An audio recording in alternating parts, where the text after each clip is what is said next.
नमस्कार विद्यार्थी मित्रांनो, VJSE स्टडीच्या यूट्यूब चॅनलवरती तुमचं स्वागत आहे. PSIR म्हणजेच राज्यशास्त्र आणि आंतरराष्ट्रीय संबंध, political science and international relations. ऑप्शनलचा म्हणजे हा एक वैकल्पिक सब्जेक्ट आहे आणि 2025च्या मेन्सपासून 500 मार्काचा एक वैकल्पिक सब्जेक्ट किंवा ऑप्शनल सब्जेक्ट तुम्हाला घ्यायचा आहे. आज आपण पर्टिक्युलर PSIR मधील पेपर 1 जो आहे त्याच्यामध्ये 2 पार्ट आहेत. पहिला पार्ट आहे राजकीय सिद्धांत आणि भारतीय राजकारण म्हणजेच political theory and Indian politics, आणि पेपर 1चा पार्ट बी किंवा दुसरा भाग आहे भारत सरकार आणि भारतीय राजकारण म्हणजेच इंडियन गव्हर्नमेंट अँड पॉलिटिक्स. हा पेपर 1 जो आहे तर पेपर 1च्या सिलेबसचं मायक्रो ॲनालिसिस आज आपण या पर्टिक्युलर व्हिडिओमधून पाहणार आहोत. खूप लोकांची डिमांड होती की हे सिलेबसचं ॲनालिसिस केलं गेलं पाहिजे, कारण बाकीचे जे GSचे पेपर आहेत तर त्याचा आपण बऱ्यापैकी ॲनालिसिस केलेला आहे. तर PSIRच्या पर्टिक्युलर पेपरचं ॲनालिसिस आपण करणार आहोत आणि लवकरच आपले एक पर्सनल मेंटॉरशिप PSIRचे आपण एक लॉन्च करतो आहे. तर त्या पर्सनल मेंटॉरशिपमध्ये अगदी कमीत कमी पैशात तुम्हाला आपण पर्सनल मेंटॉरशिप देण्याचा प्रयत्न करतो आहे आणि अभ्यासाशी रिलेटेड जे दृष्टिकोन आहेत, जे अप्रोच आहेत तर ते चांगल्या पद्धतीने डेव्हलप करण्याचं काम जे आहे तर ते आपण त्या पर्सनल मेंटॉरशिपमधून करतो आहे. पर्सनल मेंटॉरशिपची माहिती लवकरच येईल. डिस्क्रिप्शन बॉक्समध्ये तुम्हाला नंबर देतो, त्या नंबरवरती तुम्ही जर का कॉल केला किंवा मेसेज केला तर त्याची तुम्हाला इतर डिटेल जे आहेत तर ते पुरवण्यात येतील. हा पेपर 1 जो आहे तर त्या पेपर 1 बद्दल आज आपण बोलणार आहोत आणि अजून एका व्हिडिओमध्ये पेपर 2 बद्दल आपण बोलणार आहोत. म्हणजे PSIR जे 500 मार्काचा पेपर आहे तर त्याच्याबद्दल बोलणार आहोत. आज लक्षात ठेवा, हा जो आजचा व्हिडिओ आहे तर तो पर्टिक्युलर पेपर 1 की ज्याचा कोड आहे 1049. PSIR त्याचे 2 पेपर आहेत, त्याच्यातला पेपर 1 कोड आहे 1049. आता तुम्हाला ऑप्शनलच्या सब्जेक्टचं की जे जवळजवळ 37 ऑप्शनल सब्जेक्ट MPSCने डिक्लेअर केलेले आहेत तर त्या 37 ऑप्शनल सब्जेक्टच्या क्वेश्चन पेपरची रचना कशी असेल तर याच्याबद्दलची एक 6 व्हिडिओ लेक्चर सिरीजची एक व्हिडिओ लेक्चर सिरीज बनवलेली आहे. जर का तुम्ही प्लेलिस्ट चेक केली आपल्या VJSE स्टडी या यूट्यूब चॅनलची तर तुम्हाला ते मिळून जाईल. डिस्क्रिप्शन बॉक्समध्ये सुद्धा मी तुम्हाला प्लेलिस्ट देतो आहे, त्याच्यावरती क्लिक करा. भाषेचे पेपर, निबंधाचा पेपर, GSचे 4 पेपर आणि ऑप्शनलचे 2 पेपरच्या प्रश्नपत्रिकांच्या रचनेची माहिती देणारे व्हिडिओ तुम्ही पहिल्यांदा पहा आणि मग तुम्हाला लक्षात येईल की MPSC म्हणजे हे UPSC प्रमाणेच MPSCने डिझायनिंग केलेलं आहे. परंतु लक्षात येईल की कोणत्या प्रश्नाचं वेटेज किती आहे, कोणत्या प्रश्नांना मार्क किती आहेत, कोणते प्रश्न कंपल्सरी आहेत, कोणते प्रश्न ऑप्शनल आहेत. आलं लक्षात? समजलं? तर पेपर 1 बद्दल आज आपण पाहूया. पेपर 1 मध्ये 2 भाग आहेत जे तुम्हाला मी सुरुवातीला सांगितलं, भाग A आणि भाग B. ओके, पॉलिटिकल थिअरी आणि इंडियन पॉलिटिक्स हा भाग A आहे, तर भाग B मध्ये इंडियन गव्हर्नमेंट अँड पॉलिटिक्स हा भाग B आहे. आता पर्टिक्युलर तुम्हाला सांगायचं झालं तर या पेपर 1 मध्ये टोटल तुम्हाला 400 गुणांचे प्रश्न विचारले जातात आणि या 400 गुणांपैकी तुम्हाला 250 गुणांचे प्रश्न लिहायचे आहेत. म्हणजे पेपर 1 तुमचा 250 गुणांचा आणि पेपर 2 तुमचा 250 गुणांचा, असा 500 गुणांचा PSIRचा ऑप्शनल पेपर असणार आहे. जर का तुम्ही पेन आणि पेन्सिल घेऊन बसला असाल तर तुम्ही नोट डाऊन करू शकता एका ब्लँक पेजवरती आणि नंतर तुम्हाला लक्षात येईल. आता हे जे पेपर 1चे जे 400 गुण आहेत त्याच्यापैकी तुम्हाला 250 गुणांचा पेपर तुम्हाला लिहायचा आहे आणि 250 गुणांसाठी तुम्हाला 8 प्रश्न विचारले जाणार आहेत आणि त्या 8 प्रश्नापैकी तुम्हाला कंपल्सरी फक्त 5 प्रश्न लिहायचे आहेत. आणि जर का तुम्हाला पाहायचं झालं तर 5 प्रश्न म्हणजे प्रत्येक एक प्रश्न तुम्हाला 50 गुणांसाठी लिहायचा आहे. आता यांनी प्रश्न विचारताना एका पेपरचे 2 भाग केलेत. भाग A मधला क्वेश्चन नंबर 1 कंपल्सरी आहे आणि भाग B मधला क्वेश्चन नंबर 1 म्हणजे ओव्हरऑल क्वेश्चन नंबर 5 जो आहे तर तो तुम्हाला कंपल्सरी आहे. हे 2 क्वेश्चन कंपल्सरी आहेत आणि भाग A आणि B मधला अजून एक प्रश्न तुम्हाला लिहायचा आहे. म्हणजे प्रत्येक भागातले तुम्हाला 2 प्रश्न लिहायचे आहेत. आलं लक्षात? समजलं? तर हे असं मिळून 250 मार्कांसाठी तुम्हाला 5 प्रश्न लिहायचे आहेत. इथपर्यंत क्लिअर? आता जाऊया पुढं. आता हे 1 बाय 1 सिलेबस पाहत असताना आपल्याला आधार काय आहे किंवा बेस काय आहे तर UPSCने मागच्या 10 वर्षात विचारलेले प्रश्न. आता UPSCने मागच्या 10 वर्षात PSIRच्या पेपर 1 वरती किती प्रश्न विचारलेले आहेत तर पेपर 1 वरती 277 एवढे प्रश्न विचारलेले आहेत. किती? 277 एवढे UPSCने PSIRच्या पेपर 1 वरती मागच्या 10 वर्षात अगदी 2013 पासून प्रश्न विचारलेले आहेत. ओके, त्याच्यातला भाग A जो आहे, आता आपण भाग A पाहूया. त्याचं नाव आहे राजकीय सिद्धांत आणि भारतीय राजकारण म्हणजेच political theory and Indian politics असं भाग Aचं नाव आहे. भाग A वरती UPSCने मागच्या 10 वर्षात 138 प्रश्न विचारलेले आहेत. आता हे ॲनालिसिस चाललं आहे कशासाठी तर ॲनालिसिस याच्यासाठी चाललं आहे बघा, जर काही MPSCने UPSCचा syllabus as it is copy paste केला असेल MPSCने UPSCच्या प्रश्नपत्रिकांची रचना as it is copy paste केली असेल तर आपण असंही म्हणू शकतो की MPSC UPSCच्या प्रश्नाचं म्हणजे ॲक्च्युअल जे प्रश्न एक्झामला विचारले जाणार आहेत ते सुद्धा कॉपी पेस्ट करू शकते. म्हणजे का नाही करू शकणार? म्हणजे काठिण्य पातळी जर का कमी जास्त होऊ शकते, परंतु प्रश्नाचा दर्जा किंवा प्रश्नाची क्वालिटी किंवा प्रश्नांची रचना स्ट्रक्चर ते तर सेम असू शकतं. म्हणजे UPSCला राजकीय सिद्धांत वेगळे आहेत आणि MPSCच्या डिस्क्रिप्टिव्हमध्ये राजकीय सिद्धांत वेगळे असतील असं काय आहे का? तर बिलकुल नाही आहे. म्हणजे तुम्हाला आज मी रेफरन्स बुकसुद्धा सांगणार आहे की कोणत्या टॉपिकसाठी कोणतं रेफरन्स बुक वाचायचं. आलं लक्षात? ते सगळी गाणी आज वाजणार आहेत. आलं लक्षात? समजलं?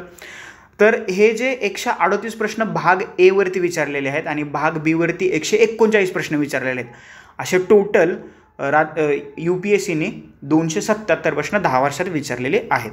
आता भाग एचा जो पहिला पार्ट आहे म्हणजे बघा, जर का तुम्ही डिवायडेशन करायचं झालं तर भाग पेपर 1चा जो भाग ए आहे तर तो जरा थोडासा अवघड समजला जातो.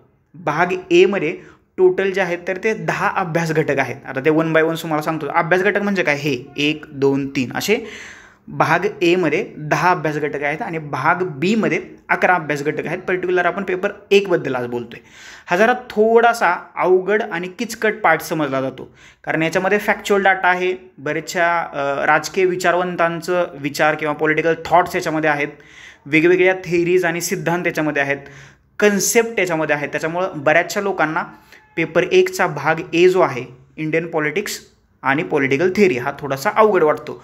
परंतु जर का पेपर एचा भाग ए जर का तुम्हाला समजला तर मी तर असं मानतो की पूर्ण पॉलिटिकल सायन्सचा म्हणजे PSIRचा पेपरच तुम्हाला समजला म्हणजे 500 मार्क तुमच्या खिशात गेले असं मी तुम्हाला म्हणजे शब्द देतोय. त्याच्यामुळे याच्यावरती थोडंसं कॉन्सन्ट्रेट करण्याचा प्रयत्न करा. मी ज्या काही गोष्टी सांगणार आहे त्याच्यावरती सुद्धा थोडं लक्ष देण्याचा प्रयत्न करा. आता ह्याच्यातला पहिला जो अभ्यास घटक आहे तर तो पहिला अभ्यास घटक आहे राजकीय सिद्धांत, अर्थ आणि दृष्टिकोन, political theory, meanings and approaches, दृष्टिकोन. आता हा राजकीय सिद्धांत म्हणजे नक्की काय तर त्याच्याबद्दल तुम्हाला अभ्यास करायचा आहे. त्याचा अर्थ काय म्हणजे राजकीय सिद्धांताच्या ज्या वेगवेगळ्या अभ्यासकांनी किंवा विचारवंतांनी व्याख्या केल्या असतील तर त्या व्याख्या नक्की काय आणि ह्याच्यावरतीच तुम्हाला डिरेक्टली आयोगाने प्रश्नसुद्धा विचारलेले आहेत. आता राजकीय सिद्धांताचे जे वेगवेगळे दृष्टिकोन आहेत ओके, तर ते दृष्टिकोन म्हणजे पॉलिटिकल थिअरीचे वेगवेगळ्या ॲप्रोचेस आहेत तर त्या ॲप्रोचेसचा सुद्धा तुम्हाला याच्यावरती म्हणजे पर्टिक्युलर इथं अभ्यास करायचा आहे. म्हणजे मार्क्सवादी दृष्टिकोन असेल, लिबरल दृष्टिकोन असेल, उदारमतवादी दृष्टिकोन असेल तर हे सगळ्या दृष्टिकोनाचा तुम्हाला तिथं अभ्यास करायचा आहे. हे झालं राजकीय सिद्धांताबद्दल. राजकीय सिद्धांताबद्दल प्रश्नाची संख्या जी आहे UPSCची मागच्या 10 वर्षातली ती फक्त 8 एवढी आहे. म्हणजे 10 वर्षात फक्त त्यांनी 8 प्रश्न विचारलेत. म्हणजे त्याच्यामुळं तुम्ही याला थोडंसं ऑप्शनलला टाकू शकता. म्हणजे अजून एकदा तुम्हाला महत्त्वाची गोष्ट सांगतो, PSIRच्या पेपरमध्ये असा कुठलाही भाग तुम्ही ऑप्शनलला टाकू शकत नाही आहे. म्हणजे तुम्हाला प्रत्येक जवळजवळ 21 घटकाचा पेपर 1मध्ये तुम्हाला अभ्यास करावाच लागणार आहे. कारण तुम्हाला सांगतो, जर का तुम्ही एखादा भाग ऑप्शनलला टाकला तर आयोग आपल्या पुढचा आहे ओके. तर आयोग काय करतं म्हणजे सपोज तुम्ही राजकीय सिद्धांत हा पूर्ण भागच ऑप्शनलला टाकला तर आयोग काय करणार, तुम्हाला असं विचारले राजकीय सिद्धांत काय म्हणजे स्पष्ट करा आणि राज्याचा उदारमतवादी दृष्टिकोन सांगा. झालं बोंबललं सगळं इथं. म्हणजे तुम्हाला राजकीय सिद्धांत म्हणजे काय माहीतच पाहिजे आणि मग जो तुम्ही दुसरा जो सब क्वेश्चन आहे उदारमतवादी दृष्टिकोन राज्याचा स्पष्ट करा तर हे तुम्हाला माहीतच पाहिजे. त्याच्यामुळे तुम्ही PSIRमध्ये कोणताही टॉपिक ऑप्शनलला टाकू शकत नाही आहे. कोणताही अभ्यास घटक मला जमत नाही आहे किंवा मी करणार नाही आहे असं म्हणून तुम्ही ऑप्शनलला टाकू शकत नाही. ही गोष्ट तुम्ही प्रकर्षानं लक्षात घ्यायची आहे. समजलं? हा झाला पहिला घटक. दुसरा अभ्यास घटक आहे राज्याचे सिद्धांत म्हणजे थेरीज ऑफ स्टेट. आता हे राज्याचे सिद्धांत म्हणजे काय असतं तर राज्याची उत्पत्ती कशी झाली. आता राज्याचे 4 घटक वेगळे आहेत. हे मी तुम्हाला मागं राज्य म्हणजे काय हे एक मी शॉर्ट्स व्हिडिओ बनवलेले आहेत. जर का तुम्ही प्लेलिस्ट चेक केली तर PSR ऑप्शनलचे एक शॉर्ट्स व्हिडिओ लेक्चर सिरीज आहे. त्याच्यामध्ये मी राज्य म्हणजे काय किंवा राज्यसंस्था म्हणजे काय, नक्की राज्यशास्त्र म्हणजे काय तर हे मी स्पष्ट केलं आहे. जर का तुम्ही ती व्हिडिओ लेक्चर सिरीज पाहिली नसेल तर ती प्लेलिस्टमध्ये जाऊन चेक करा, ती व्हिडिओ लेक्चर सिरीज पहा. आज फक्त आपण सिलेबसबद्दल बोलणार आहोत. राज्याचे सिद्धांत म्हणजे काय, राज्याचा उदय झाला कसा किंवा राज्याशी रिलेटेड किंवा राज्याबद्दल मत मांडणारे जे वेगवेगळे सिद्धांत आहेत ते. पहिला सिद्धांत आहे उदारमतवादी, दुसरा आहे नव उदारमतवादी, मार्क्सवादी, बहुतत्ववादी म्हणजे प्लुरॅलिस्ट थेरी ऑफ स्टेट, उत्तरवासाधिक म्हणजे पोस्ट कॉलोनियल आणि फेमिनिस्ट स्त्रीवादी. आता तुम्हाला थोडक्यात जर का सांगायचं झालं तर स्त्रीवादी दृष्टिकोन राज्याचा काय सांगतो तर स्त्रीवादी दृष्टिकोन असं सांगतो की राज्य हे स्त्रियांचं शोषण करण्यासाठीच निर्माण झालेलं आहे. असं कोण सांगतो? स्त्रीवादी दृष्टिकोन. म्हणजे स्त्रीवादी दृष्टिकोन काय सांगतोय? राज्याचं थोडक्यात स्वरूप सांगतोय. ओके, आलं लक्षात. मार्क्सवादी दृष्टिकोन काय सांगतो? तर मार्क्सवादी दृष्टिकोन सांगतो की राज्यात 2 वर्ग आहेत, आहेरे आणि नाहीरे. भांडवलशाही लोकांच्या हातात राज्याची सत्ता असते, असं मार्क्सवादी दृष्टिकोन आपल्याला सांगत असतो. हे झालं राज्याचा सिद्धांत. राज्याच्या सिद्धांतावरती UPSCने गेल्या 10 वर्षामध्ये फक्त 12 प्रश्न विचारलेले आहेत. म्हणजे बघा, राजकीय सिद्धांतावरती 8 होते, राज्याच्या सिद्धांतावरती 12 प्रश्न UPSCने आजपर्यंत विचारलेले आहेत. समजलं? आलं लक्षात. आता जाऊया पुढं. आपला तिसरा जो पेपर 1 मधल्या भाग 1 घटक आहे तर तो आहे न्याय, दॅट इज जस्टिस. ओके, भारताच्या प्रास्ताविकामधला अतिशय महत्त्वाचा शब्द आहे जस्टिस. जर का तुम्ही प्रास्ताविक पाठ केलं नसेल तर प्रास्ताविक पाठ करा. तुमचा PSR ऑप्शन असेल तर तुम्हाला कधीही ते प्रास्ताविक उपयोगी पडणार आहे. न्यायाची संकल्पना. आता ह्या जस्टिसबद्दल जर का बोलायचं झालं तर त्यांनी पर्टिक्युलर सांगितले की जॉन रॉल्स हा एक पॉलिटिकल थिंकर आहे, हा वेस्टर्न पॉलिटिकल थिंकर आहे. तर जॉन रॉल्सचा न्यायाचा सिद्धांत तुम्हाला अभ्यास करायचा आहे आणि त्या जॉन रॉल्सच्या न्यायाच्या सिद्धांतावरती एक समूहलक्षी टीका केली गेली आहे. म्हणजे कम्युनिटेरियन क्रिटिक आहे, क्रिटिक. आलं लक्षात. तर या टीकाच्या विशेष संदर्भासह तुम्हाला जॉन रॉल्सची न्यायाची संकल्पना अभ्यास करायची आहे. म्हणजे आता असं नाही आहे की तुम्हाला न्याय म्हणजेच काय माहीत नाही, तुम्ही डायरेक्ट जॉन रॉल्सचा न्यायाचा सिद्धांत अभ्यास करायला घेतला, तसं नाही करायचं. पहिल्यांदा न्याय म्हणजे काय जर का तुम्हाला हे जाणून घ्यायचं असेल तर इयत्ता 11वीचं NCERTचं पुस्तक आहे पॉलिटिकल थिअरी, त्याच्यामध्ये या सगळ्या कन्सेप्ट दिलेल्या आहेत. जर का तुम्ही ते वाचलं नसेल तर मोस्ट रिडेबल बुक आहे ते PSR ऑप्शनसाठी, पॉलिटिकल थिअरी इयत्ता 11वी NCERT. तर ते पुस्तक वाचा, त्याच्यामध्ये न्याय म्हणजे काय याचा अर्थ दिलेला आहे. तुम्ही न्याय ज्यावेळेस वाचाल तर त्यावेळेस तुम्हाला न्यायाचा अर्थ समजेल आणि मग तुम्हाला जॉन रॉल्सची न्यायाचा सिद्धांत समजेल आणि त्याच्यावरती मग कम्युनिटेरियन क्रिटिक केले, म्हणजे कम्युनिटेरियन समूहलक्षी टीका त्या न्यायाच्या संकल्पनेवरती केलेली आहे. तर त्याचा तुम्हाला तिथं अभ्यास करायचा आहे. या न्यायाच्या संकल्पनेवर मात्र UPSCने 10 वर्षात 12 एवढे प्रश्न विचारलेले आहेत. त्याच्यामुळे ही संख्या जी आहे तर ती जास्त आहे. आलं लक्षात. समजलं. अजून एक पुढचा महत्त्वाचा शब्द येतोय समानता. समानताला इंग्लिशमध्ये काय म्हणतो? इक्वॅलिटी. लक्षात ठेवा. म्हणजे आता खूप सारे क्लासेसवाले पुढे यायला लागलेले आहेत, खूप सारे PSR ऑप्शनलवाले पुढे यायला लागले आहेत. लक्षात ठेवा, जर का तुमच्या इंग्लिशमधल्या शब्दाचं मराठी ट्रान्सलेशन जर का चुकीचं झालं असेल तर काहीही उपयोग नाही आहे. ही गोष्ट लक्षात ठेवा. आता हे मी एवढ्या हक्कानं काय सांगतोय कारण MA पॉलिटिकल सायन्स मी पुणे युनिव्हर्सिटीतून केलेलं आहे. जी मोठमोठ्या लोकांचे लेख तुम्ही पेपरला वाचता, उदाहरणार्थ राजेश्वरी देशपांडे मॅडम असतील, सुहास पळशीकर सर असतील, तर यांचा मी स्टुडंट आहे. त्याच्यामुळे काही गोष्टी मला नक्कीच थोड्याशा जास्त माहीत आहेत. म्हणजे मला जास्त गोष्टी माहीत आहेत असं मी म्हणणार नाही आहे, परंतु PSIRची 4 गोष्टी मला थोड्याशा जास्त माहीत आहेत.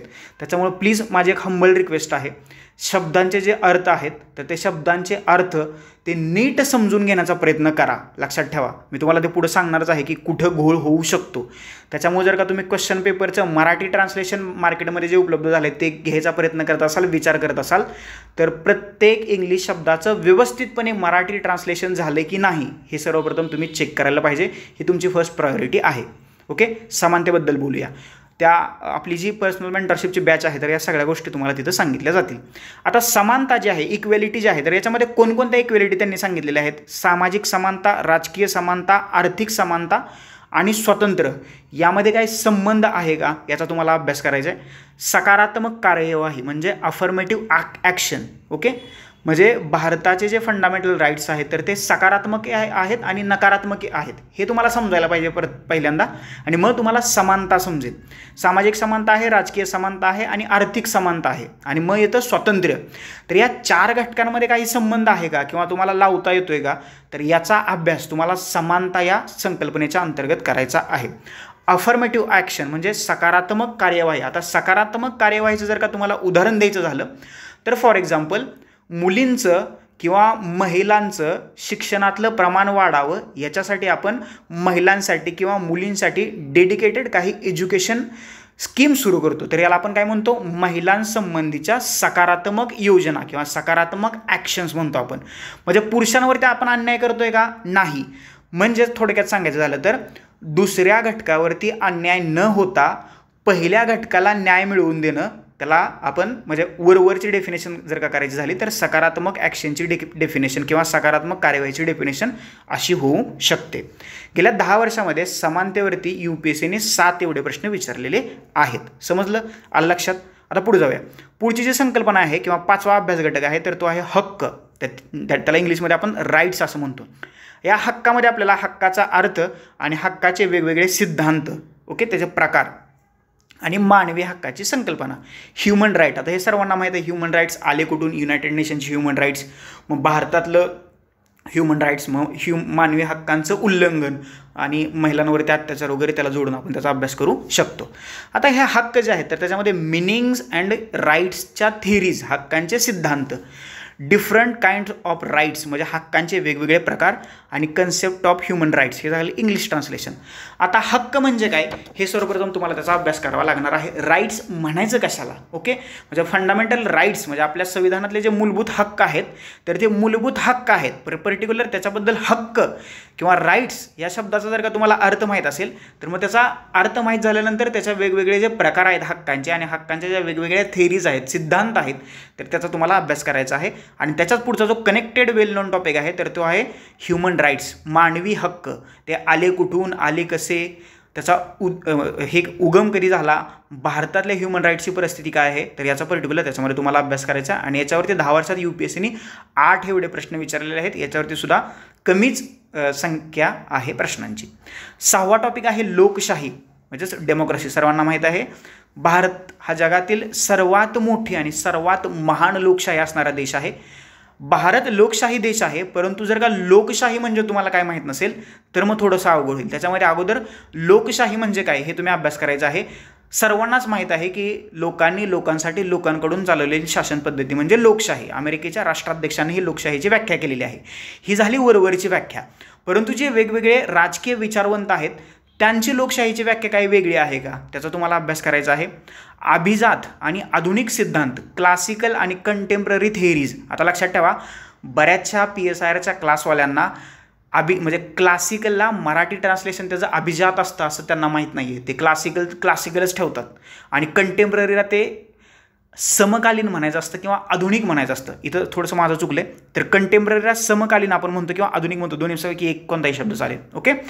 लोकशाहीची निरनिराळ प्रतिमानं म्हणजेच थेरीज आणि प्रातिनिधिक सहभागी आणि विमर्शकारी म्हणजे डिफरंट मॉडेल ऑफ डेमोक्रेसी. त्याच्यामध्ये रिप्रेझेंटेटिव्ह, पार्टिसिपेटरी आणि डेलिब्रेटिव्ह. आलं लक्षात, समजलं. म्हणजे प्रातिनिधिक लोकशाही, सहभागात्मक लोकशाही आणि विमर्शकारी लोकशाही. तर हे 3 लोकशाहीचे प्रकार आहेत. तर या 3 लोकशाहीच्या प्रकाराचा तुम्हाला तिथं अभ्यास करायचा आहे. रिप्रेझेंटेटिव्ह म्हणजे काय, भारतात जी आहे तर ती प्रातिनिधिक स्वरूपाची लोकशाही आहे. पार्टिसिपेटरी आहे का, तर भारतातली लोक जे आहेत तर त्या लोकशाहीच्या प्रत्येक म्हणजे सहभाग होतात. म्हणजे आपण राष्ट्रपतीला डिरेक्टली मतदान करू शकतो का, तर नाही. आपण जे लोकप्रतिनिधी निवडून दिलेत तर ते राष्ट्रपती निवडतात. आलं लक्षात, समजलं. तर ही लोकशाहीवरती UPSCने आजपर्यंत फक्त 11 प्रश्न विचारलेले आहेत. त्याच्यामुळे ही संख्या जी आहे तर थोडी इथं वाढलेली तुम्हाला दिसून येते.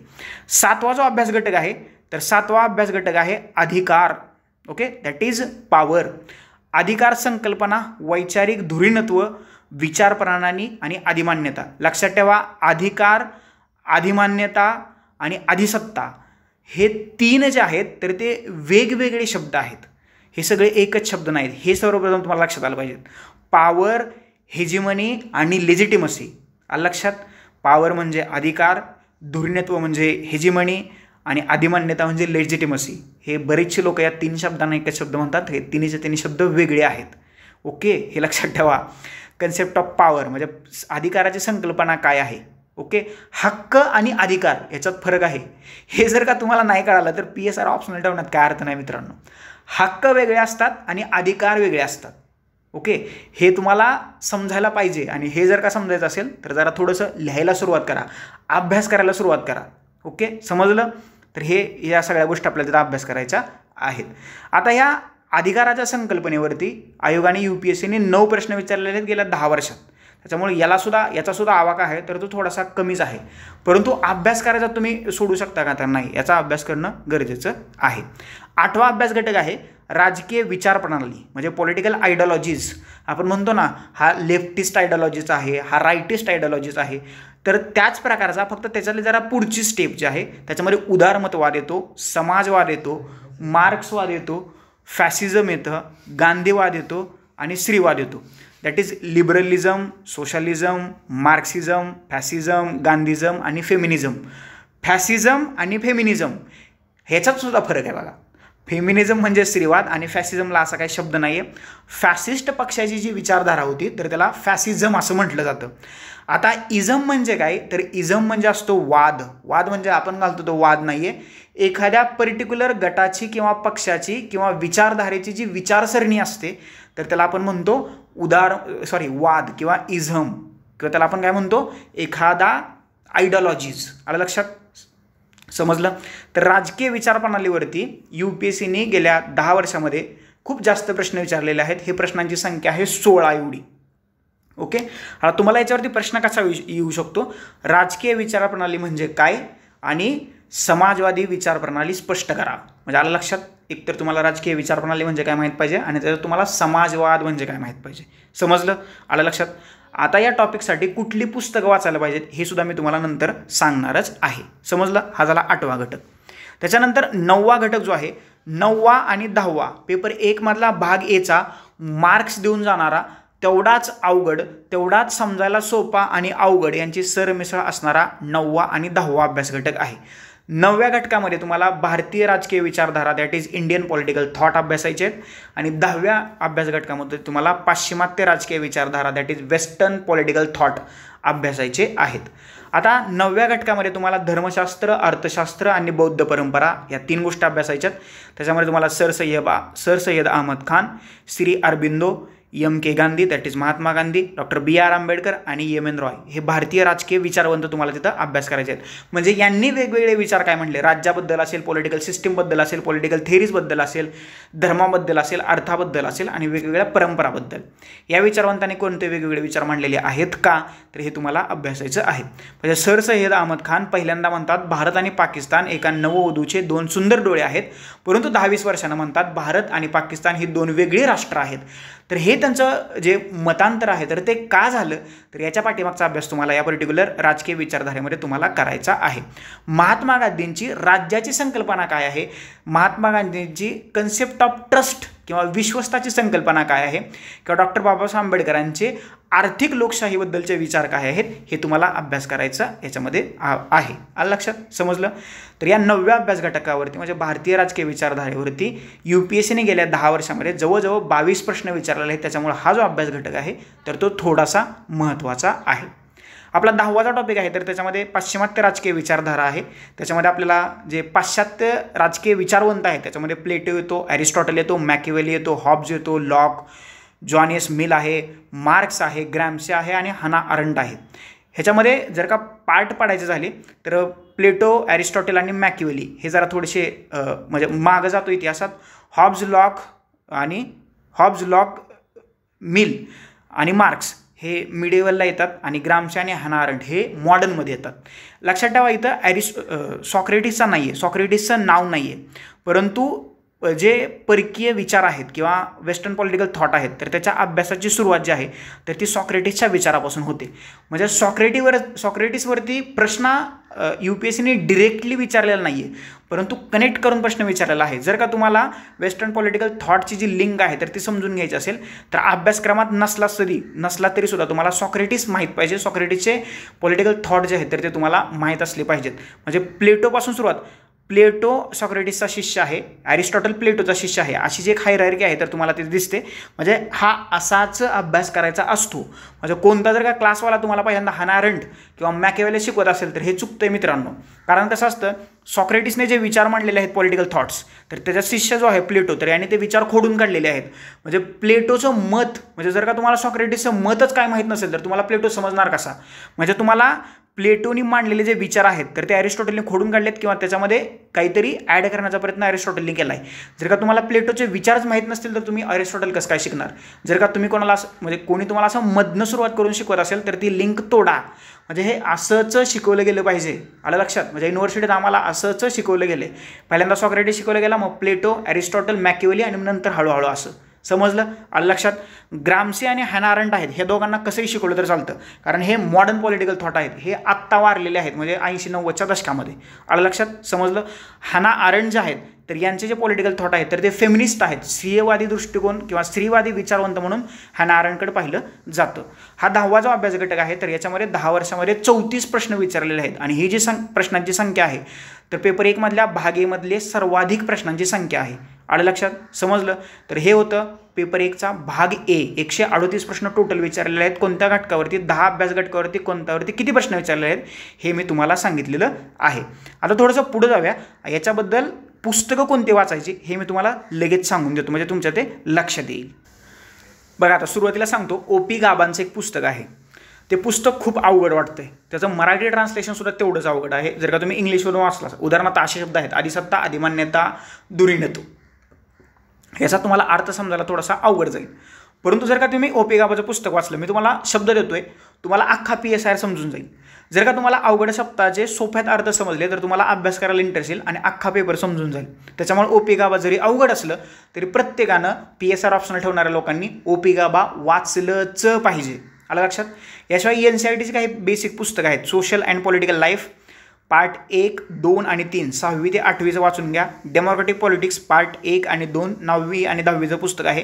पॉलिटिकल थिअरी इयत्ता 11वीचं पुस्तक आहे. इंडियन कॉन्स्टिट्यूशन ॲट वर्क इयत्ता 11वीचं पुस्तक आहे. Politics in India since independence 12वीचं पुस्तक आहे आणि कंटेम्पररी वर्ल्ड पॉलिटिक्स इयत्ता 12वीचं पुस्तक आहे. तर हे तुम्ही वाचूनच घ्यायला पाहिजे. ही बेसिक पुस्तकं आहेत. इग्नूची पुस्तके तर तुम्हाला मी लिस्ट दिली आहे. याची जी लिस्ट आहे तर VJC स्टडीच्या टेलिग्राम चॅनलवरती मी तुम्हाला ती लिस्ट टाकून देतो. आता आपण काय करूया, 1 बाय 1 जी पुस्तकांची लिस्ट आहे तर मी तुम्हाला इथं सांगून देतोयच. ओके, याच्याबद्दल आपण बऱ्याचशा वेळेला पाहिलेलं सुद्धा आहे. आता जर का तुम्हाला रेफरन्स बुक पाहिजे असेल तर रेफरन्स बुकची सुद्धा लिस्ट तुम्हाला इथं दिलेली आहे. पॉलिटिकल थिअरी आणि इंडियन पॉलिटिक्ससाठी राजीव भार्गवचं पुस्तक आहे O.P. गाबा बेस्ट आहे, वाचू शकता. राजकीय सिद्धांत आणि राजकीय विश्लेषण भाल बोळेंची 2 मराठीतली पुस्तकं आहेत, दर्जेदार पुस्तकं आहेत. राजकीय सिद्धांत आणि विश्लेषण भाल बोळेंचं 3रं पुस्तक आहे, मराठीत आहे. शेफाली जहानचं वेस्टर्न पॉलिटिकल थॉट आहे, ते सुद्धा चांगलं आहे. ॲडम्स अँड डायसनचं 50 major political thinkers western political थॉटसाठी चांगलं पुस्तक आहे. Political thought in modern India Thomas पॅन्थमचं पुस्तक आहे, हे इंग्लिशमध्ये आहे, हे चांगलं पुस्तक आहे. पाश्चात्य राजकीय विचारवंत भाल बोळेंचं आणि भारतीय राजकीय विचारवंत भाल बोळेंचं ही 2 मराठीत पुस्तकं आहेत, बेस्ट आहेत. आधुनिक भारतातले राजकीय विचार हे सुद्धा भाल बोळेंचं पुस्तक आहे, हे सुद्धा तुम्ही रेफरन्स बुक म्हणून वापर करू शकता. आलं लक्षात? ही झाली बुक लिस्ट. आता आपण पेपर 1चा भाग B बघूया. या भाग B मध्ये जे आहेत तर ते टोटल 11 अभ्यास घटक आहेत आणि भाग Bचं नाव आहे भारत सरकार आणि भारतीय राजकारण, म्हणजेच इंडियन गव्हर्नमेंट अँड पॉलिटिक्स. आता या भाग 11 मध्ये जे टोटल जी प्रश्नांची संख्या आहे तर ती आहे 139 एवढी. UPSCची सांगतो मी, गेल्या 10 वर्षातल्या प्रश्नांची संख्या. आता आपण ते 1 बाय 1 पाहूया की भाग B मध्ये काय आहे. तर याच्यामध्ये तुम्हाला पर्टिक्युलर भारताचा अभ्यास करायचा आहे. लक्षात? पण भारताचा अभ्यास म्हणजे फक्त वरवरचा नाही करायचा, त्याच्यामध्ये सुद्धा खूप डीपमध्ये जाऊन तुम्हाला अभ्यास करायचा आहे. 139 प्रश्न वेगवेगळ्या 11 अभ्यास घटकामध्ये ते डिवाइड झालेले आहेत. समजलं? आता हा जो पहिला जो अभ्यास घटक आहे आपला पेपर 1 मधला भाग B मधला पहिला, भारतीय राष्ट्रवाद, दॅट इज इंडियन नॅशनलिझम. त्याच्यामध्ये तुम्हाला काय अभ्यास करायचा आहे, भारताच्या स्वातंत्र्य लढ्याची राजकीय व्यूहरचना, त्याच्यामध्ये घटनावाद ते लोकसत्याग्रह, असहकार चळवळ, नागरी कायदेभंग दॅट इज सिव्हिल डिसओबिडियन्स, लढाऊ आणि क्रांतिकारी चळवळी, शेतकरी व कामगार चळवळी. म्हणजे थोडक्यात जर का तुम्हाला वरवरचं सांगायचं झालं तर इंडियन नॅशनलिझम म्हणजे भारतीय राष्ट्रवाद डेव्हलप कसा झाला याचा अभ्यास तुम्हाला भारतीय राष्ट्रवाद या घटकांतर्गत करायचा आहे. Political strategies of India's freedom struggle, constitutionalism to mass satyagraha. Constitutionalism म्हणजे काय, त्याला संविधानवाद असं म्हटलं जातं किंवा घटनावाद असंही म्हटलं जातं, दोन्हीपैकी एक शब्द कोणताही तुम्ही घेऊ शकता. नॉन कॉपरेशन असहकार, सिव्हिल डिसओबिडियन्स आहे. मिलिटंट अँड रिव्हॉल्युशनरी मुवमेंट्स म्हणजे क्रांतिकारी चळवळी आहेत त्याच्यामध्ये तुम्हाला, आणि ज्या शांततेच्या चळवळी होत्या पीझंट अँड वर्कर्स मुवमेंट म्हणजे शेतकरी आणि कामगारांच्या चळवळी तुम्हाला त्याच्यामध्ये अभ्यास करायचा आहे. त्याच्यामध्ये दुसरा सब टॉपिक आहे भारतीय राष्ट्रीय चळवळीवरील दृष्टिकोन. त्याच्यामध्ये उदारमतवादी आहे, समाजवादी आहे, मार्क्सवादी आहे, मूलगामी मानवतावादी आणि दलित दृष्टिकोन. म्हणजे ही जी लोक आहेत उदारमतवादी दृष्टिकोन, तर उदारमतवादी दृष्टिकोन भारतीय राष्ट्रीय चळवळीत यांनी कसं काम केलं किंवा नक्की तो दृष्टिकोन काय होता, तर याचा तुम्हाला अभ्यास भारतीय राष्ट्रवाद या अभ्यास घटकांतर्गत करायचा आहे. दलित चळवळीवरती आयोगाने बरेचसे प्रश्न विचारलेले आहेत किंवा मूलगामी मानवतावादी चळवळीवरती आयोगाने बरेचसे प्रश्न विचारलेले आहेत, तर याचा तुम्हाला तिथं अभ्यास करायचा आहे. आणि भारतीय राष्ट्रवादावरती आयोगाने UPSCने गेल्या 10 वर्षामध्ये 12 एवढे प्रश्न विचारलेले आहेत. त्याच्यानंतर दुसरा जो अभ्यास घटक आहे तर तुमच्या अतिशय आवडीचा अभ्यास घटक आहे, हा GS मध्ये सुद्धा कव्हर होईल, प्रीसाठी सुद्धा कव्हर होईल. त्या अभ्यास घटकाचं नाव आहे भारताच्या संविधानाची निर्मिती. ओके, म्हणजे मेकिंग ऑफ इंडियन कॉन्स्टिट्यूशन, म्हणजे ती कशी निर्मिती झाली. ओके, अगदी संविधान सभेच्या स्थापनेपासून ते संविधान अंमलबजावणी करेपर्यंत इथली जी प्रोसेस आहे तर त्याचा अभ्यास तुम्हाला भारताच्या संविधानाच्या निर्मितीमध्ये करायचा आहे. त्याच्यामध्ये ब्रिटिश शासनाचा वारसा आहे, विभिन्न सामाजिक व राजकीय दृष्टिकोन आहेत, म्हणजे लिगसीज ऑफ ब्रिटिश रूल आणि डिफरंट सोशल अँड पॉलिटिकल पर्स्पेक्टिव्ज तिचा तुम्हाला अभ्यास करायचा आहे. म्हणजे पूर्णपणे संविधान निर्मितीची प्रक्रिया. आणि याच्यावरती खूप प्रश्न कमी विचारलेले आहेत, फक्त 10 वर्षात UPSCने 5 एवढे प्रश्न त्याच्यावरती विचारलेले आहेत. त्याच्यानंतर अजून एक सगळ्यात तुमचा इंटरेस्टिंग महत्त्वाचा टॉपिक आहे भारतीय संविधानाची ठळक वैशिष्ट्ये, म्हणजे फीचर्स ऑफ इंडियन कॉन्स्टिट्यूशन. त्याच्यामध्ये तुम्हाला उद्देशिकेचा अभ्यास करायचा आहे, मूलभूत हक्क, कर्तव्य, मार्गदर्शक तत्व, संसदीय प्रणाली व सुधारणा कार्यपद्धती, न्यायिक पुनर्विलोकन आणि भारतीय संविधानाचं बेसिक स्ट्रक्चर, मूळ संरचना. म्हणजे याचा अभ्यास आपण कुठून करत आलोय की ज्यावेळेसपासून आपण MPSC किंवा UPSCचा अभ्यास करायला लागलो त्यावेळेसपासून असं या 2 घटकाचा अभ्यास करायला लागलेलो आहे. फक्त अगोदर आपण ऑब्जेक्टिव्हचा अभ्यास करत होतो, आता आपल्याला पेपर लिहायचे आहेत किंवा डिस्क्रिप्टिव्ह पॅटर्न आहे, हा अप्रोच समोर ठेवून तुम्हाला त्याचा अभ्यास करायचा आहे. आणि या पर्टिक्युलर तिसऱ्या अभ्यास घटकावरती मात्र UPSCने गेल्या 10 वर्षात 25 एवढे प्रश्न विचारलेले आहेत. त्याच्यामुळे याचं वेटेज जे आहे तर ते थोडंसं जास्त असल्याचं तुम्हाला दिसून येत आहे. त्याच्यानंतर चौथा जो अभ्यास घटक आहे तर चौथा अभ्यास घटक आहे त्याच्यामध्ये त्यांनी 2 सब टॉपिक केलेले आहेत, अ आणि ब. अ मध्ये तुम्हाला संघ सरकारची प्रमुख अंगे that is principal organs of the union government, जे आपलं केंद्र सरकार आहे तर त्याची किंवा आपण त्याला संघ म्हणूया, युनियन म्हणजे संघ, संघराज्य सरकारची प्रमुख अंग. त्याच्यामध्ये कार्यकारी मंडळ येतं, कायदे मंडळ येतं आणि न्यायमंडळ, म्हणजे काय कार्यकारी मंडळ, विधिमंडळ आणि सर्वोच्च न्यायालय, याची भूमिका आणि प्रत्यक्ष कामकाज याचा तुम्हाला तिथं अभ्यास करायचा आहे. आणि ब मध्ये तुम्हाला राज्य शासनाचे प्रमुख अंग, म्हणजे राज्यातलं जे सरकार आहे, राज्यातली विधानसभा, विधान परिषद, उच्च न्यायालय, त्याची भूमिका आणि प्रत्यक्ष कार्य, तर याचा तुम्हाला तिथं अभ्यास करायचा आहे. या 2 घटकांचा याचा सुद्धा आपण अगोदरपासून अभ्यास करत आलोय. तर याच्यावरती दोन्ही घटकावरती मिळून आयोगाने म्हणजे हा चौथ्या घटकावरती आत्तापर्यंत UPSCने 17 एवढे प्रश्न विचारलेले आहेत. त्या मानाने हा जो घटक आहे अभ्यास घटक चौथा तर तो सोपा आहे आणि अभ्यासाला सुद्धा सोपाच आहे. आता हा जो 5वा अभ्यास घटक आहे तळागाळातील लोकशाही. तळागाळातील लोकशाही म्हणजे काय, ग्रासरूट्स डेमोक्रेसी. त्याच्यामध्ये 73वी आणि 74वी घटना दुरुस्ती की जी 1992ला करण्यात आली आणि 1993 पासून लागू झाली. पंचायत राजशी संबंधित 73वी घटना दुरुस्ती आहे आणि नागरी किंवा नगरपालिका, नागरी स्थानिक स्वराज्य संस्था आहे तर त्याच्याशी रिलेटेड 74वी घटना दुरुस्ती आहे. तर या 2 घटना दुरुस्त्या, त्यांच्या सुधारणांचं महत्त्व आणि जी ग्रासरूट्स मुवमेंट्स आहेत किंवा ज्या वेगवेगळ्या चळवळी आहेत रिलेटेड विथ पंचायत राज आणि नागरी स्थानिक स्वराज्य संस्था, तर पर्टिक्युलरली याचा तुम्हाला तिथं अभ्यास करायचा आहे. याचा सुद्धा अभ्यास आपण अगोदरच करत आलेलो आहे. आता याच्यावरती आयोगाने फक्त 11 प्रश्न विचारलेले आहेत. म्हणजे सोप्या टॉपिकवरती आयोगाने कधी जास्त प्रश्न विचारलेत, कधी कमी प्रश्न विचारलेत. 6वा जो अभ्यास घटक आहे तर तो 6वा अभ्यास घटक आहे संविधानिक संस्था, that is constitutional bodies. Okay, संविधानिक संस्था म्हणजे काय की ज्या आयोगाचा किंवा ज्या संस्थांचा उल्लेख भारताच्या राज्यघटने आहे तर त्याला आपण काय म्हणतो, संविधानिक संस्था किंवा कॉन्स्टिट्युशनल बॉडीज. दॅट इज एक उदाहरण द्यायचं झालं तर MPSC आणि UPSC यांच्यासाठी पर्टिक्युलर 315 हे कलम दिलेलं आहे. तर हे 315 कलम संविधानातच आहे. तर ह्या कशा बॉडी झाल्या, संविधानिक बॉडी झाल्या. आलं लक्षात. तर याचा इथं आपल्याला अभ्यास करायचा आहे. तर कोणकोणते घटक आहेत त्याच्यामध्ये, निवडणूक आयोग आहे, इलेक्शन कमिशन, महानियंत्रक व लेखापरीक्षक दॅट इज CAG तुम्हाला माहितीच आहे, वित्त आयोग आहे कलम 280, संघ लोकसेवा आयोग, राज्य लोकसेवा आयोग, अनुसूचित जाती आयोग, जमाती आयोग, राष्ट्रीय महिला आयोग आहे, राष्ट्रीय मानवाधिकार आयोग आहे, राष्ट्रीय अल्पसंख्याक आयोग आहे आणि राष्ट्रीय मागासवर्गीय आयोग आहे. तर या सर्व आयोगांचा किंवा संस्थांचा अभ्यास जो आहे तर तुम्हाला संविधानिक संस्था या घटकांतर्गत करायचा आहे आणि याच्यावरती तुम्हाला 11 प्रश्न विचारलेले आहेत. आता ते तुम्हाला याच्यावरती प्रश्न कसा विचारू शकतात तर ते म्हणतील भारताच्या निवडणूक आयोगाची भूमिका स्पष्ट करा किंवा भारताच्या लोकशाही व्यवस्थेत महानियंत्रक आणि लेखापरीक्षकाची कार्य आणि भूमिका स्पष्ट करा. झाला प्रश्न, समजलं. आता हे आपण सगळं वाचले, ऑब्जेक्टिव्हच्या पर्स्पेक्टिव्हने वाचले. फक्त आता हे तुम्हाला डिस्क्रिप्टिव्ह किंवा वर्णनात्मकच्या दृष्टिकोन समोर ठेवून तुम्हाला त्याचा अभ्यास करायचा आहे. समजलं. हे पर्सनल मेंटरशिपमध्ये मी तुम्हाला सांगण्याचा प्रयत्न केला की कशी उत्तरं लिहिली गेली पाहिजेत. 7वा जो अभ्यास घटक आहे, तर 7वा अभ्यास घटक आहे संघराज्यवाद. ओके. तर या संघराज्यवादाबद्दल जर का अभ्यास करायचं झालं तर त्याला आपण फेडरलिझम असं इंग्लिशमध्ये म्हणतोय. तर त्याच्यामध्ये तुम्हाला संविधानिक तरतुदी आहेत, केंद्र राज्य संबंधाचं बदलतं स्वरूप आहे, एकात्मवादी. ओके.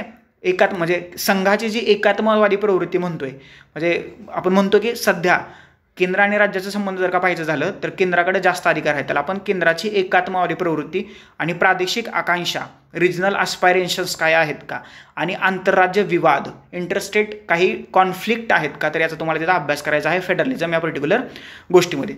आता संघराज्यवादाबद्दल संविधानिक तरतुदी वेगवेगळ्या आहेत. उदाहरणार्थ इंटरस्टेट काउन्सिलची निर्मिती असेल, झोनल काउन्सिलची निर्मिती असेल, वॉटर ट्रिब्युनल असेल, तर याचा तुम्हाला त्याचा पर्टिक्युलर अभ्यास करायचा आहे. आणि 7व्या घटकावरती UPSCने गेल्या 10 वर्षामध्ये 13 एवढे प्रश्न विचारलेले आहेत. 8वा जो अभ्यास घटक आहे हा थोडासा इकॉनॉमिक्सकडे जातो, नियोजन व आर्थिक विकास, म्हणजे प्लॅनिंग अँड इकॉनॉमिक डेव्हलपमेंट. आता इथं तुम्ही 12च्या 12 पंचवार्षिकांना तोंड पाठ असायला पाहिजेत असं काही नाही आहे. भारताचं जे आर्थिक नियोजन आहे तर ते कसं कसं बदलत गेलं, आर्थिक विकास कसा कसा होत गेला, याचा वरवरचा जरी अभ्यास केला तुम्ही, म्हणजे पंचवार्षिक योजना तुम्ही वाचलेल्याच आहेत, तुम्ही त्या पाहिलेल्याच आहेत, फक्त त्याच्या पाठीमागचा तुम्हाला बिटवीन द लाईन्स म्हणतो किंवा बिहाइंड द सीन्स म्हणतो, तो जर का सिनॅरिओ, तो जर का गोष्टी तुम्हाला माहीत असतील तर याचा तुम्हाला तिथं अभ्यास करता येईल. त्याच्यामध्ये तुम्हाला नेहरूवादी आणि गांधीवादी दृष्टिकोन जर का माहीत असतील, म्हणजे नेहरूंचा आर्थिक विकासाशी रिलेटेड दृष्टिकोन काय होता, म्हणजे नेहरूंनी शहरं डेव्हलप करण्यावरती काम करण्याचा प्रयत्न केला, तर गांधींनी खेडी डेव्हलप करण्यावरती काम करण्याचा प्रयत्न केला. म्हणजे हे कॉन्ट्रास्ट आहे का, तर ते कसं होतं आणि ह्या विकासाच्या वेगवेगळ्या कन्सेप्ट कशा आहेत याचा तुम्हाला तिथं अभ्यास करायचा आहे. नियोजन व सार्वजनिक क्षेत्राची भूमिका, म्हणजे पब्लिक सेक्टर जे आहे की पब्लिक सेक्टर उभा करण्यामध्ये नेहरूंचा खूप मोठा दृष्टिकोन आहे किंवा खूप मोठा हातभार आहे, तर त्याचा अभ्यास तुम्हाला तिथं करायचा आहे. हरित क्रांतीचा अभ्यास करायचा आहे, जमीन सुधारणा आणि वेगवेगळ्या ज्या सोशल मुवमेंट्स उभा राहिल्या, म्हणजे आंध्र प्रदेशमधल्या पोचमपल्लीमधून विनोबा भावेंनी भूदान जी चळवळ आहे तर ती सुरू केली, तर तिथपासून जमीन सुधारणा चळवळीला कशी गती मिळाली, तर याचा तिथं तुम्हाला अभ्यास करायचा आहे. त्याच्यानंतर ॲग्रिरियन रिलेशन्स, म्हणजे कृषी संबंध आहे किंवा कृषक संबंध आहे, तर त्याचा तुम्हाला तिथं अभ्यास करायचा आहे. उदारीकरण आणि आर्थिक सुधारणा, 1991ला आपण जे LPG धोरण स्वीकारलं तर ते नक्की काय आहे, उदारीकरण आणि नंतर आर्थिक सुधारणा कशा झाल्या, त्याचा भारताच्या व्यवस्थेवरती कसा परिणाम झाला, तर याचा तुम्हाला तिथं अभ्यास करायचा आहे. आणि नियोजन आणि आर्थिक विकास या घटकावरती UPSCने गेल्या 10 वर्षामध्ये फक्त 10 प्रश्न विचारलेले आहेत. त्याच्यानंतर जो 9वा टॉपिक आहे, तर 9वा टॉपिक आहे भारतीय राजकारणातील जात, धर्म आणि वांशिकता, that is caste, religion and ethnicity and in Indian politics. म्हणजे भारताच्या राजकारणाला जात, धर्म आणि वंश कसा आकार देतं किंवा भारताच्या राजकारणामध्ये जातीचा, धर्माचा आणि वंशाचा रोल किंवा भूमिका कशी आहे, तर याचा पर्टिक्युलर तुम्हाला या गोष्टीमध्ये अभ्यास करायचा आहे. ओके. जात, धर्म आणि वंश. आता हा जो 9वा घटक आहे त्याच्याबद्दल 11 प्रश्न UPSCने गेल्या 10 वर्षात विचारलेले आहेत. 10वा जो अभ्यास घटक आहे तर ते आहे पक्ष प्रणाली, that is party system. Okay. भारतामध्ये खुल्या पार्टी सिस्टीमला परवानगी दिलेली आहे, म्हणजे भारतात खूप सारे राजकीय पक्ष आहेत, म्हणजे भारतामध्ये 3 राजकीय पक्षांचे प्रकार असतात. पहिला राष्ट्रीय पक्ष, दुसरा राज्य पक्ष आणि तिसरा प्रादेशिक पक्ष. लक्षात, राज्य पक्षालाच तुम्ही प्रादेशिक पक्ष म्हणू शकता, जर का त्यांचं संख्याबळ नसेल तर त्याला रिजनल पार्टीज किंवा प्रादेशिक पक्ष असं म्हटलं जातं. सध्या भारतात 6 राजकीय पक्ष आहेत, हे तुम्हाला माहितीच आहे. तर हे राष्ट्रीय व प्रादेशिक पक्ष पक्षांची विचारप्रणाली आणि सामाजिक पाया, आघाड्यांच्या राजकारणाचा आकृतिबंध, म्हणजे काय म्हणतो तुला कोॲलिशन पॉलिटिक्स, म्हणजे 1980 नंतर भारताच्या राजकारणात कोणताही सिंगल राजकीय पक्ष सत्तेपर्यंत पोहोचलेला नाही आहे. पण त्यांनी काय केलं, जे राजकीय पक्ष आहेत, प्रादेशिक राजकीय पक्ष किंवा रिजनल पार्टीज यांना एकत्रित केलं आणि सगळ्यांचं मिळून युतीचं किंवा आघाड्यांचं सरकार बनवलं. तर ह्या सरकारांचा तुम्हाला अभ्यास करायचा आहे. दबावगट, प्रेशर ग्रुप, निर्वाचक वर्तनाची प्रवृत्ती, म्हणजेच काय, जे वोटर्स आहेत तर त्यांचं इलेक्टोरियल बिहेवियर कसं आहे, तर त्याचा तुम्हाला त्याचा अभ्यास करायचा आहे. याच्यानंतर changing socio economic profile of legislators, म्हणजे जे कायदे निर्माण करणारे आहेत तर त्यांचं सामाजिक आर्थिक प्रोफाईल कसं बदलत गेलं तर याचा तुम्हाला तिथं अभ्यास करायचा आहे. या 10व्या पक्षप्रणाली या अभ्यास घटकावरती आयोगाने UPSCने गेल्या 10 वर्षात 14 एवढे प्रश्न विचारलेले आहेत. 11वा आणि शेवटचा अभ्यास घटक आहे पेपर 1 मधला पार्ट B मधला सामाजिक चळवळी, दॅट इज सोशल मुवमेंट. त्याच्यामध्ये तुम्हाला नागरी स्वातंत्र्य आणि मानवी हक्क चळवळी, महिलांच्या चळवळी आणि पर्यावरणवादी चळवळी म्हणजे civil liberties and human rights movements, women's movements आणि इन्व्हायरमेंटलिस्ट मुवमेंट्स. आता इन्व्हायरमेंटमध्ये नर्मदा बचाव आंदोलन येतं मेधा पाटकरांचं, ओके, पर्यावरण वाचवा. त्याच्यामध्ये तुम्हाला जर का इंटरनॅशनल लेवलला जाऊन अभ्यास करायचा असेल तर ग्रेटा थर्नबर्ग नावाची छोटी पर्यावरण कार्यकर्ते आहे, तिने नक्की आंदोलन का सुरू केलं तर याच्याबद्दल तुम्हाला अभ्यास करायचा आहे. याच्यानंतर वुमन्स मुवमेंट्स आहेत, महिलांच्या चळवळी आहेत किंवा महिला हक्कांशी चळवळीत आहेत. म्हणजे याचं जर का इंटरनॅशनल लेवलला याचं कनेक्ट करायचं असेल तर महिला हक्कांच्या चळवळीचा उगम आणि उदय कुठं झाला तर हे तुम्हाला माहीत असलं पाहिजे. हे तुम्ही क्लासमध्ये तुम्हाला शिकवलं जात असेल, नसेल शिकवलं जात तर माझ्याबरोबर कॉन्टॅक्ट करा, आपण त्याच्यावरती तुम्हाला वरवरची माहिती देण्याचा प्रयत्न करूया. आलं लक्षात, समजलं तर याचा तुम्हाला तिथं अभ्यास करायचा आहे. आणि या 11व्या अभ्यास घटकावरती UPSCने गेल्या 10 वर्षामध्ये फक्त 10 प्रश्न विचारलेले आहेत. तर हा झाला पेपर 1 मधला भाग Bच्या 11 अभ्यास घटकांचं विश्लेषण. असं मी तुम्हाला PSR ऑप्शनलच्या पेपर 1 मधल्या गेल्या 10 वर्षात जे प्रश्न विचारलेले आहेत तर ते 277 आहेत. तर त्या प्रश्नांचं विश्लेषण आणि कोणत्या घटकांना किती महत्त्व द्यायचं, त्याच्यामध्ये कोणत्या पर्टिक्युलर घटकांचा अभ्यास करायचा आहे याच्याबद्दल मी तुम्हाला माहिती दिलेली आहे. आता आपण याची बुक लिस्ट थोडक्यात पाहूया की कोणती पुस्तकं तुम्ही पेपर 1 मधल्या भाग B साठी वाचली पाहिजेत. बघा आता ही बेसिक काही पुस्तकं आहेत आणि ही जी पुस्तकं सांगतोय तर ही YCMO म्हणजे यशवंतराव चव्हाण मुक्त विद्यापीठ, ओके, तर त्याची पुस्तकं आहेत. ही बुक लिस्ट तुम्ही पाहून घ्या, ओके. ही याची एक स्क्रीनशॉट मारून मी तुम्हाला याच्यावरती पोस्ट करेन आपल्या टेलिग्राम चॅनलवरती. आलं लक्षात. तर जे तुम्हाला जर का अजून पुढे जाऊन रेफरन्स बुक वाचायचे असतील तर ते तुम्हाला रेफरन्स बुक्स मी लगेच सांगतो. The Indian constitutional cornerstone of a nation by Granville ऑस्टिनचं पुस्तक आहे. Introduction to the constitution of India by D.D. Basu. Indian polity M Laxman सरांचं पुस्तक आहे. भारतीय गणराज्याचं शासन आणि राजकारण भालबोळे सरांचं पुस्तक आहे. भारतीय राज्यव्यवस्था भालबोळे सरांचं पुस्तक आहे. समग्र लोक प्रशासन V.V. पाटीलांचं पुस्तक आहे. याशिवाय तुकाराम जाधव सरांचा खंड आहे, तर तोही खंड तुम्ही न विसरता वाचा. अगदी मराठीतलं दर्जेदार प्रकाशन तर ते आहे तुकाराम जाधव सरांचं युनिक अकॅडमीचं पुस्तक आहे ते खंड. तर तुम्ही सुद्धा तो पुस्तक वाचू शकता. म्हणजे हे मी खूप हक्काने सांगतोय कारण मी तुकाराम जाधव सरांचा स्टुडंट आहे, त्याच्यामुळे ते तुम्ही वाचा, नक्की वाचा. खूप चांगलं आणि दर्जेदार पुस्तक आहे. आलं लक्षात. तर हे झालं पेपर 1 बद्दल. व्हिडिओ थोडासा मोठा झाला आहे परंतु लक्ष देऊन ऐका आणि पहा. याच्याबद्दल जर का तुम्हाला अजून डाऊट, क्वेरीज, क्वेश्चन, सजेशन असतील तर बी फ्रँकली खाली कमेंट बॉक्समध्ये कमेंट करा. तुमच्या प्रश्नाचे उत्तर देण्याचा मी प्रयत्न करेन. Thank you so much. धन्यवाद मित्रांनो. नेक्स्ट व्हिडिओमध्ये आपण भेटूयाच.